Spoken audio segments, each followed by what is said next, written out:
Good morning. Back in First Kings, and we're going to read chapters 3 and 4. So grab your Bibles and read along with me if you wish. I'd recommend it. Let's get started. Chapter 3. Now Solomon made a treaty with Pharaoh, king of Egypt, and married Pharaoh's daughter. Then he brought her to the city of David until he had finished building his own house and the house of the Lord and the wall all around Jerusalem. Meanwhile, the people sacrificed at the high places because there was no house built for the name of the Lord until those days. And Solomon loved the Lord, walking in the statutes of his father David, except that he sacrificed and burned incense at the high places. Now the king went to Gibeon to sacrifice there, for that was the great high place.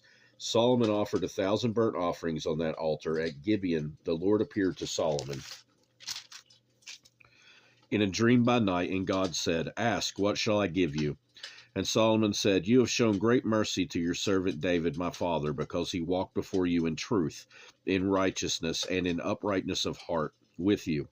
You have continued this great kindness for him, and you have given him a son to sit on the throne, his throne, as it is this day. Now, O Lord my God, you have made your servant king instead of my father David. But I am a little child. I do not know how to go out or come in, and your servant is in the midst of your people, whom you have chosen, a great people, too numerous to be numbered or counted. Therefore give to your servant an understanding heart to judge your people, that I may discern between good and evil, for who is able to judge this great people of yours?" The speech pleased the Lord, that Solomon had asked this thing. Then God said to him, "Because you have asked this thing, and have not asked long life for yourself, nor have asked riches for yourself, nor have asked the life of your enemies, but has asked for yourself understanding to discern justice. Behold, I have done according to your words. See, I have given you a wise and understanding heart, so that there has not been anyone like you before you, nor shall any like you arise after you. And I have also given you what you have not asked, both riches and honor, so that there shall not be anyone like you among the kings all your days. So if you walk in my ways to keep my statutes and my commandments, as your father David walked, then I will lengthen your days." Then Solomon awoke, and indeed it had been a dream. And he came to Jerusalem and stood before the ark of the covenant of the Lord, offered up burnt offerings, offered peace offerings, and made feasts for all his servants. Now 2 women who were harlots came to the king and stood before him. And one woman said, "O my lord, this woman and I dwell in the same house, and I gave birth while she was in the house. Then it happened the 3rd day after I had given birth that this woman also gave birth, and we were together. No one was with us in the house except the 2 of us in the house. And this woman's son died in the night because she lay on him. So she arose in the middle of the night and took my son from my side while your maidservant slept, and laid him in her bosom, and laid her dead child in my bosom. And when I rose in the morning to nurse my son, there he was dead. But when I had examined him in the morning, indeed he was not my son whom I had born." Then the other woman said, "No, but the living one is my son, and the dead one is your son." And the first woman said, "No, but the dead one is your son, and the living one is my son." Thus they spoke before the king. And the king said, "The one says, 'This is my son who lives, and your son is dead.' One and the other says, 'No, but your son is the dead one, and my son is the living one.' Then the king said, 'Bring me a sword.' So they brought a sword before the king, and the king said, 'Divide the living child in 2, and give half to one and half to the other.' Then the woman whose son was living spoke to the king, for he yearned with compassion for her. She yearned with compassion for her son. And she said, 'O my lord, give her the living child, and by no means kill him.' But the other said, 'Let him be neither mine nor yours, but divide him.' So the king answered and said, 'Give the first woman the living child, and by no means kill him. She is his mother.' And all Israel heard of the judgment which the king had rendered, and they feared the king, for they saw that the wisdom of God was in him to administer justice." Chapter 4.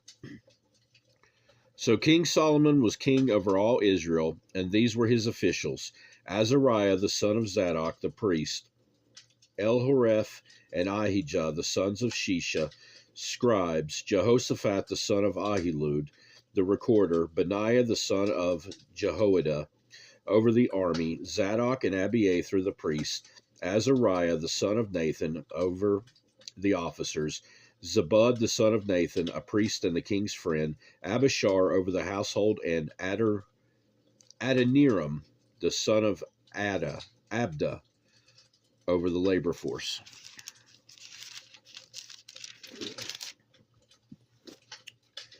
And Solomon had 12 governors over all Israel who provided food for the king and his household. Each one made provision for 1 month of the year. These are the names: Ben-Hur in the mountains of Ephraim, Ben-Decker in Makaz, Shalbim, Beth-Shemesh, and Elon Beth-Hanan, and Ben-Hesed in Aroboth. To him belonged Sokah and all the land of Hepher. Ben-Abinadab in all the regions of Dor. He had Taphath, the daughter of Solomon, as wife. Bana the son of Ahilud in Tanakh Megiddo, and all Beth-Shean, which is beside Zaratan, below Jezreel, from Beth-Shem to Abel-Maholah, as far as the other side of Jokneam. Ben-Geber in Ramoth Gilead. To him belonged the towns of Jair and the son of Manasseh in Gilead. To him also belonged the region of Argob in Bashan, 60 large cities with walls and bronze gate bars.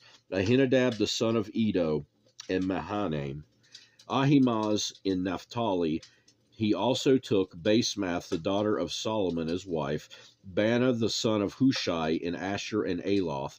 Jehoshaphat the son of Peruah in Issachar. Shimei the son of Elah in Benjamin. Geber the son of Uri in the land of Gilead, in the country of Sihon, king of the Amorites, and of Og, king of Bashan. He was the only governor who was in the land.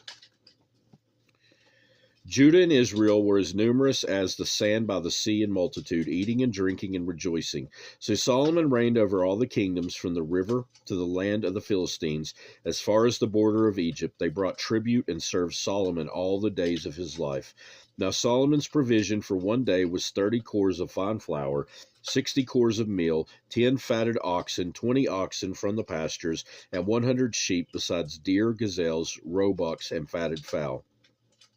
For he had dominion over all the region on this side of the river, from Tifsah even to Gaza, namely over all the kings on this side of the river, and he had peace on every side all around him, and Judah and Israel dwelt safely, each man under his vine and his fig tree, from Dan as far as Beersheba, all the days of Solomon. Solomon had 40,000 stalls of horses for his chariots, and 12,000 horsemen. And these governors, each man in his month, provided food for King Solomon, and for all who came to King Solomon's table. There was no lack in their supply. They also brought barley and straw to the proper place for the horses and steeds, each man according to his charge. And God gave Solomon wisdom and exceedingly great understanding and largeness of heart, like the sand on the seashore. Thus Solomon's wisdom excelled the wisdom of all the men of the east and all the wisdom of Egypt, for he was wiser than all men, than Ethan and Ezrahite, than Heman, Chalcol, and Darda, the sons of Mahol, and his fame was in all the surrounding nations. He spoke 3,000 proverbs, and his songs were 1,005. And he spoke of trees, from the cedar tree of Lebanon even to the hyssop that springs out of the wall. He spoke also of animals, of birds, of creeping things, and of fish. And men of all nations, from all the kings of the earth, who had heard of his wisdom, came to hear the wisdom of Solomon. That'll do it for this time, and God willing, we'll be back soon to carry on in 1 Kings. Hope you have a great rest of your day, and please read your Bibles for yourself. Goodbye.